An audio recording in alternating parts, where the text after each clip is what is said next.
Vous êtes-vous déjà demandé pourquoi certaines personnes atteignent un âge si avancé, prolongeant leur vie au-delà de ce qui semble supportable, tout en portant en elles douleur, fragilité et solitude?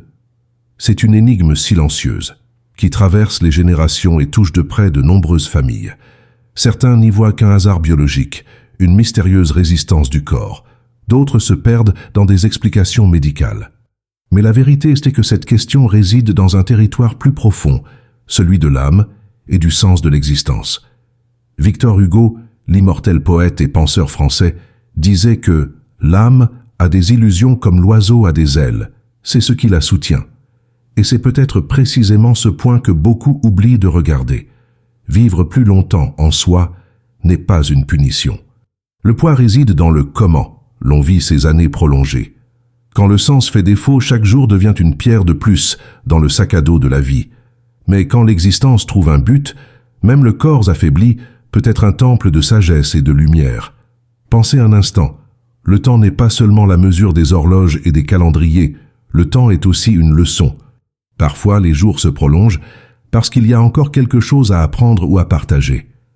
La vieillesse, que beaucoup voient comme une nuit noire, peut aussi être une aube discrète, où se révèlent des vérités qui n'avaient pas leur place dans les années de jeunesse. La souffrance, aussi dure qu'elle paraisse, peut être un maître sévère mais aussi généreux, indiquant des chemins de détachement, de patience et de compassion.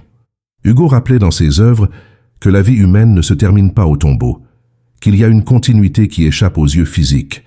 Il voyait la mort non comme une fin, mais comme un passage. Qu'or si la vie est une école, est-ce que certains ne restent pas plus longtemps précisément parce que leur leçon n'est pas encore terminée?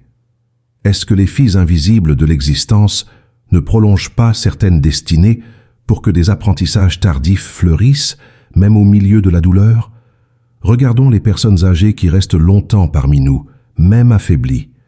Il y a quelque chose de mystérieux dans leur présence. Elles deviennent des miroirs pour les jeunes générations, des témoins vivants de la fragilité et en même temps de la résistance humaine. Leur douleur, aussi silencieuse soit-elle, est aussi un appel collectif. Rappelez que nous sommes tous des passagers, que la vie n'est pas une possession, mais une traversée. Lorsque nous approchons un ancien qui souffre, nous ne voyons pas seulement sa limite, mais aussi notre propre destin qui s'y reflète. La souffrance de ceux qui vivent longtemps peut être comprise comme un champ de purification, non pas au sens punitif que la religion mal interprétée a si souvent prêché, mais comme une sorte de polissage. De même que la pierre brute a besoin d'être patiemment sculptée pour devenir une œuvre d'art, l'âme humaine, parfois, prolonge son séjour pour se libérer des attachements, des ressentiments ou même pour irradier des leçons que seul le temps mûr peut révéler.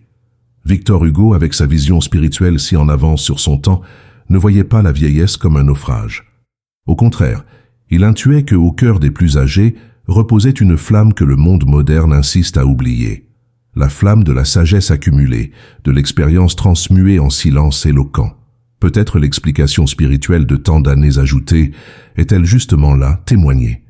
Témoigner que la vie est plus que la jeunesse, plus que la force physique, plus que les conquêtes extérieures. Mais la question persiste. Pourquoi certains souffrent-ils tant?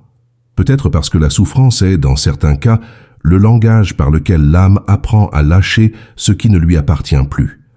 Il y a des douleurs qui ne sont pas seulement biologiques, ce sont des douleurs de l'esprit, des douleurs des adieux. Le corps fragilisé devient le théâtre où l'âme met en scène sa dernière grande pièce. Et comme dans tout théâtre, il y a des spectateurs attentifs, enfants, petits-enfants, soignants, amis.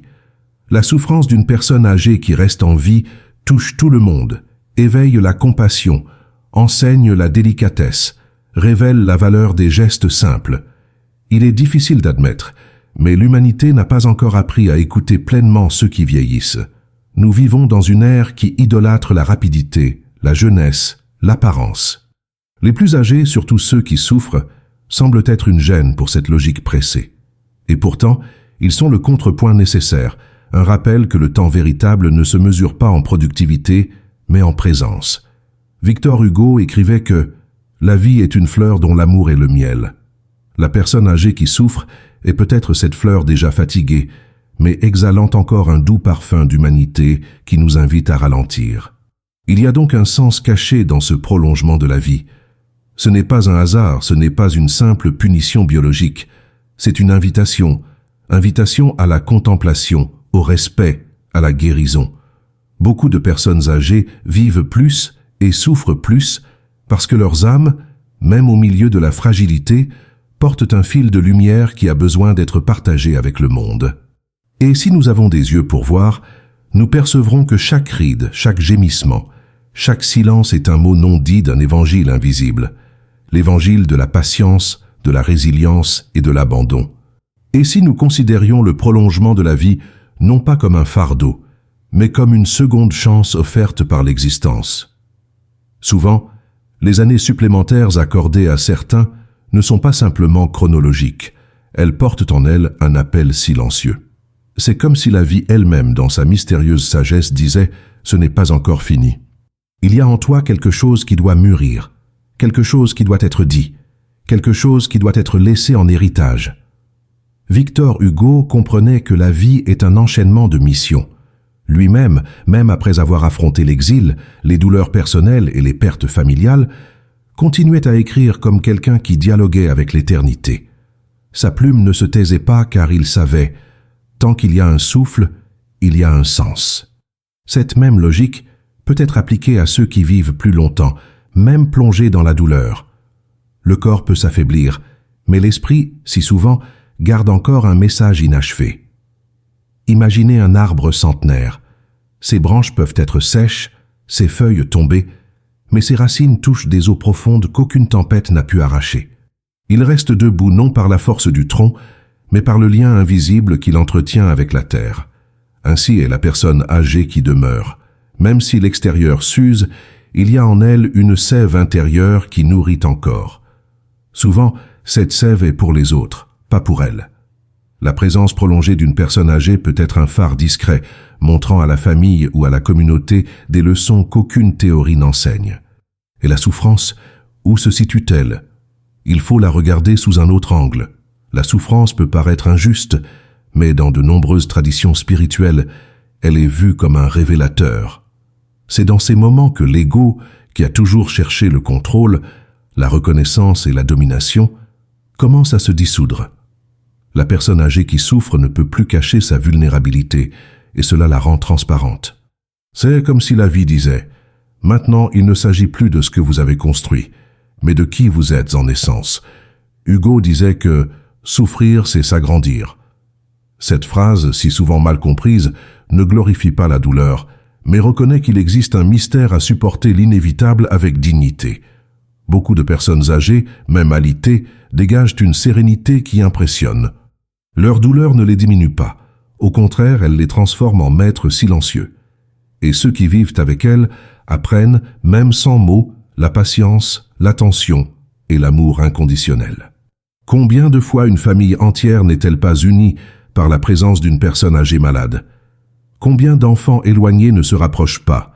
Combien de petits-enfants ne découvrent pas un sens plus grand à la vie à travers cette cohabitation? La douleur d'un seul peut devenir la guérison de plusieurs.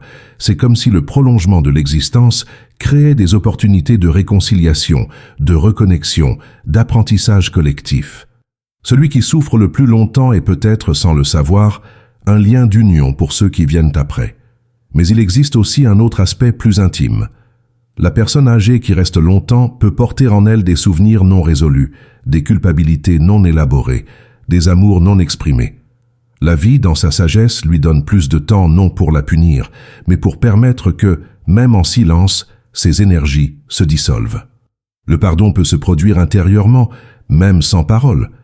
L'amour peut être offert par un regard, même lorsque la voix ne peut plus articuler. L'âme, dans ce temps prolongé, trouve des chemins de guérison que la hâte de la jeunesse n'aurait jamais permis. Victor Hugo croyait que l'invisible gouvernait le visible. Ce que nous ne voyons pas, disait-il, est aussi réel que ce que nous touchons. Suivant cette logique, le prolongement de la vie peut avoir des raisons spirituelles que les yeux ne captent pas. Peut-être ce temps supplémentaire est-il un ajustement fin de l'âme, une préparation à la traversée. C'est comme si la vie, avant de permettre le passage, voulait s'assurer que certaines leçons étaient intégrées, non comme une punition, mais comme un soin. Et nous, observateurs et soignants, faisons partie de ce processus. Lorsque nous nous occupons de ceux qui souffrent, nous sommes invités à accéder à des dimensions profondes de notre propre humanité.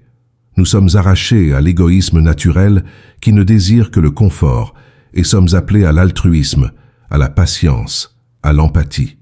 La douleur d'une personne âgée, dans ce sens, est aussi une école pour tous ceux qui l'entourent. Hugo a écrit que « La vie est un voyage, la mort est le retour ». Peut-être pour certains, le voyage s'allonge pour que le bagage soit plus léger au moment du retour. Le prolongement de la vie avec souffrance nous interroge également sur ce que nous valorisons réellement. Nous sommes habitués à mesurer l'existence par la vitalité du corps, par la capacité de produire, de parler, de bouger. Mais lorsque ces fonctions s'épuisent, que reste-t-il? Reste l'essence. La personne âgée qui ne marche plus, qui ne parle plus, continue d'être. Et dans cet être silencieux, nous apprenons à percevoir la valeur intrinsèque de la vie, indépendamment de la performance. C'est une leçon spirituelle oubliée, mais nécessaire. La valeur n'est pas dans le faire, mais dans l'exister. Ainsi, lorsque nous demandons pourquoi certaines personnes âgées vivent si longtemps et souffrent tant, peut-être la réponse est moins « pourquoi » et plus « pourquoi ». Pour qu'elles vivent plus, pour qu'elles souffrent plus, peut-être pour que nous apprenions plus, pour qu'elles lâchent plus, pour que la vie accomplisse une autre étape invisible de son dessein. Quand nous regardons une personne âgée qui demeure en vie malgré des douleurs intenses, nous avons tendance à ne voir que le corps affaibli, les limitations imposées par le temps.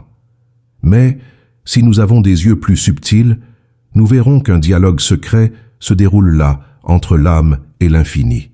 C'est comme si chaque ride était une ligne écrite dans un livre invisible, et chaque gémissement une parole qui traduit le passage de l'âme par son dernier grand apprentissage terrestre. Victor Hugo, en réfléchissant au destin humain, rappelait que la mort n'est pas la fin mais la continuation dans l'invisible. Cette perspective change tout. Si la vie n'est qu'un chapitre du long voyage de l'âme, alors les dernières années, aussi douloureuses soient-elles, ne sont pas une erreur, mais une partie du récit nécessaire.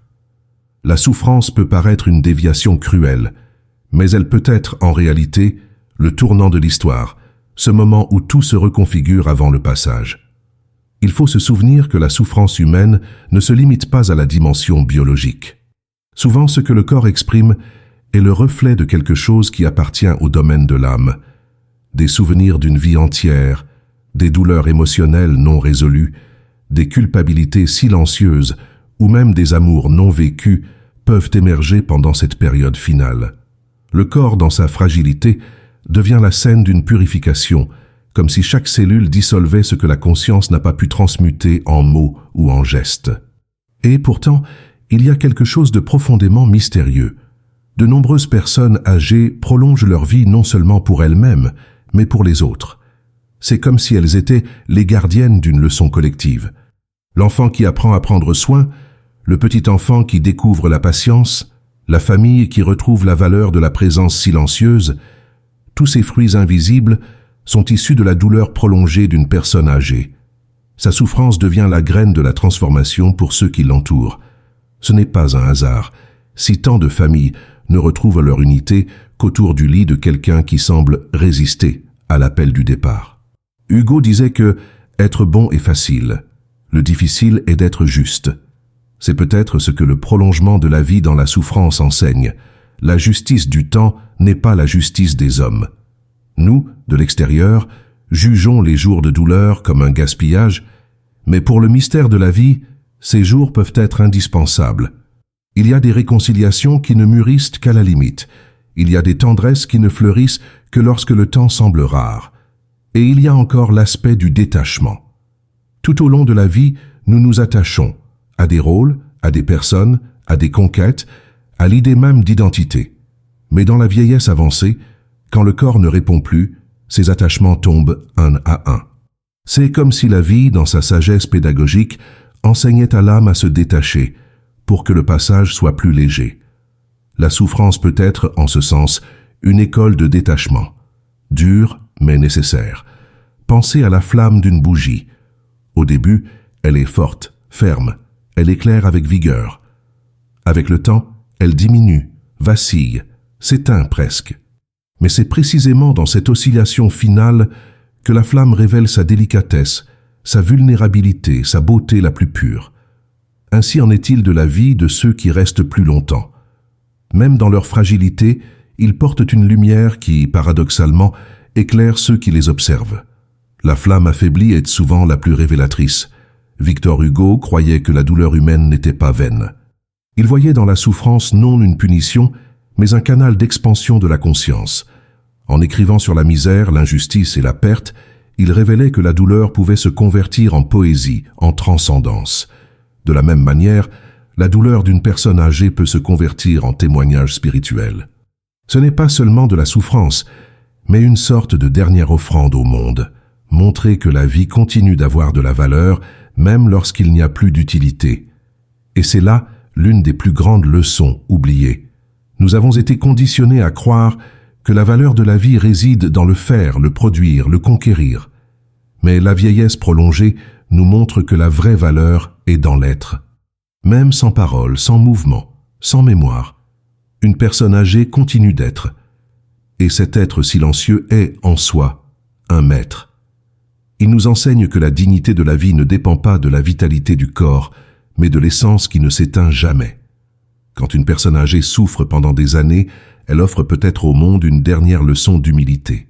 Elle nous montre peut-être que l'existence ne se mesure pas à l'absence de douleur, mais à la capacité de transformer la douleur en compassion. Combien de soignants ne découvrent-ils pas en eux des forces qu'ils n'auraient jamais imaginées? Combien de membres de la famille n'apprennent-ils pas à aimer sans rien attendre en retour? La douleur d'un seul peut éveiller l'humanité de beaucoup. Et ainsi, le prolongement de la vie devient un paradoxe divin. Dans ce qui semble faiblesse, il y a force. Dans ce qui semble perte, il y a gain. Dans ce qui semble fin, il y a continuité. Hugo écrivait que « tout ce qui augmente la liberté augmente la vie ». Peut-être la souffrance finale, aussi contradictoire que cela puisse paraître, est un chemin de libération. Libération de l'ego, de l'attachement, de la peur. C'est une porte étroite, par laquelle l'âme doit passer, laissant derrière elle ce qui ne lui sert plus. Si nous voyons avec cette clarté, nous cesserons de considérer les personnes âgées qui vivent longtemps et souffrent beaucoup comme des victimes du hasard. Nous commencerons à les voir comme des voyageurs dans leur dernière traversée, portant avec elles un savoir profond, bien que silencieux. Elles ne sont pas des fardeaux, elles sont des maîtres qui enseignent non par la parole mais par la présence, non par la force mais par l'abandon. Peut-être au fond, la question n'est pas pourquoi certaines personnes âgées vivent-elles trop longtemps et souffrent-elles plus, mais que veut nous révéler la vie à travers elles? Quand nous regardons sous cet angle, le mystère s'éclaire. L'existence n'est pas un mécanisme aveugle, et le prolongement de la vie avec souffrance n'est pas une cruelle erreur. C'est une leçon, un appel, un dernier don qui, si nous savons écouter, peut transformer non seulement celui qui souffre, mais aussi tous ceux qui l'entourent. Victor Hugo disait que la mort appartient à la vie comme la naissance. Marcher de front vers la mort est la vraie condition de l'homme. Cette phrase, si lucide, nous rappelle que vieillir n'est pas un accident, mais une partie essentielle du voyage. Certains marchent plus vite vers la fin, d'autres restent plus longtemps au seuil, comme s'ils préparaient leur cœur pour le vol. La différence ne réside pas dans le temps lui-même, mais dans ce que ce temps éveille. Le prolongement de la vie, bien qu'entouré de douleur, peut être vu comme la dernière opportunité d'apprendre à faire confiance. Quand il n'y a plus de force, quand le contrôle échappe, quand même la médecine ne peut plus offrir de réponse, il ne reste que l'abandon. Et dans cet abandon, il y a quelque chose de sacré. C'est comme si la vie, en prolongeant les jours, invitait l'âme à lâcher ses dernières résistances, à se reposer enfin dans les bras du mystère. Mais l'âme qui part n'est pas la seule à apprendre. Ceux qui restent sont également appelés à se transformer. Vivre avec la douleur prolongée d'une personne âgée est une initiation pour ceux qui l'accompagnent. C'est là qu'on apprend à prendre soin sans hâte, à écouter sans jugement, à valoriser chaque instant comme si c'était le dernier. C'est dans cette cohabitation que l'on découvre que le véritable amour ne cherche pas de retour, n'exige pas de reconnaissance, ne mesure pas ses efforts. Il se donne simplement. Et voyez comment cela résonne dans la vie pratique. Combien de personnes ne comprennent le sens de l'amour inconditionnel que lorsqu'elles prennent soin de quelqu'un qui ne peut plus rendre? Combien de petits-enfants découvrent la grandeur de la vie en tenant la main ridée d'une grand-mère qui ne parle plus? Combien de fils apprennent l'humilité en nourrissant un père qui était autrefois leur pilier? C'est l'évangile silencieux que les Perceaux, crânes âgés prolongés, écrivent par leur présence. Elle nous montre ce que signifie être humain dans sa forme la plus pure. Victor Hugo, avec son génie, avait l'habitude d'affirmer que « aimer, c'est agir ». La personne âgée qui souffre ne peut plus agir au sens commun, mais elle éveille l'action dans le cœur des autres. Elle devient le centre d'un cercle invisible de compassion, un point autour duquel fleurit l'humanité. Sa souffrance, paradoxalement, mobilise l'amour endormi chez ceux qui l'entourent. Elle agit sans agir, enseigne sans parler, transforme sans demander. Et c'est peut-être l'explication spirituelle la plus oubliée. La vie prolongée d'une personne âgée qui souffre ne concerne pas seulement elle, mais nous tous. C'est une scène collective où se jouaient les plus grandes vérités humaines, l'impermanence, la compassion, le détachement, la foi. Elle demeure parce qu'il y a encore des leçons à apprendre, parce qu'il y a encore des cœurs à toucher, parce qu'il y a encore des liens à guérir, mais il faut regarder avec des yeux de révérence. Si nous ne considérons la personne âgée qui souffre que comme un fardeau, nous perdrons la chance de recevoir le trésor que sa présence offre. Nous devons apprendre à voir au-delà de la douleur, au-delà du corps fragilisé. Nous devons apercevoir l'âme qui, silencieusement, se prépare à la traversée et en même temps nous prépare à nos propres traversées. Car tous, à un moment donné, nous serons eux. Tous, nous arriverons au seuil. Et voici l'invitation finale. N'attendez pas la vieillesse pour comprendre la valeur du détachement, de l'amour et de la présence. Apprenez de ceux qui sont déjà à ce stade. Voyez en eux un miroir de ce que sera un jour votre propre traversée. Honorez leur vie non seulement par des soins pratiques, mais par le respect, l'attention et la gratitude. Car chaque personne âgée qui demeure, même dans la souffrance, est comme un livre sacré ouvert devant nous, prêt à être lu. Victor Hugo croyait en l'immortalité de l'âme. Il voyait la mort non comme une fin, mais comme un éveil. Si cela est vrai, et dans nos cœurs nous sentons que ça l'est, alors chaque vie prolongée, chaque douleur supportée, chaque dernier soupir fait partie d'un processus plus grand, qui culmine non pas dans l'obscurité, mais dans la lumière. La douleur n'est que la porte étroite, la liberté est juste au-delà. Ainsi, lorsque nous nous demanderons à nouveau pourquoi certains vivent plus longtemps et souffrent plus, nous pourrons répondre avec sérénité, parce qu'il y avait encore quelque chose à apprendre, quelque chose à enseigner, quelque chose à guérir. Parce que la vie, dans sa sagesse, ne gaspille jamais de temps. Chaque instant a un but, même lorsque nous ne le comprenons pas. Et à nous, il incombe d'accueillir cette vérité. Il incombe de transformer notre regard. Il incombe de reconnaître dans les personnes âgées prolongées non seulement des corps fatigués, mais des âmes en partance, des maîtres de silence, des gardiens d'une leçon oubliée. Et si nous parvenons à voir ainsi, alors la souffrance cessera d'être seulement douleur et deviendra révélation. Que cette réflexion puisse allumer en vous un respect renouvelé pour ceux qui sont venus avant, une compassion plus profonde pour ceux qui sont encore présents et une plus grande confiance dans le propre voyage de la vie. Car nous marchons tous vers le même horizon, et la sagesse d'aujourd'hui sera le réconfort de demain. Si ce message a touché votre cœur, partagez votre expérience dans les commentaires. Votre vécu peut éclairer d'autres personnes qui rencontrent la même question. Et si vous souhaitez poursuivre ce chemin de réflexion, abonnez-vous à la chaîne. Nous cheminerons ensemble, cherchant sens, paix et lumière à chaque étape de l'existence.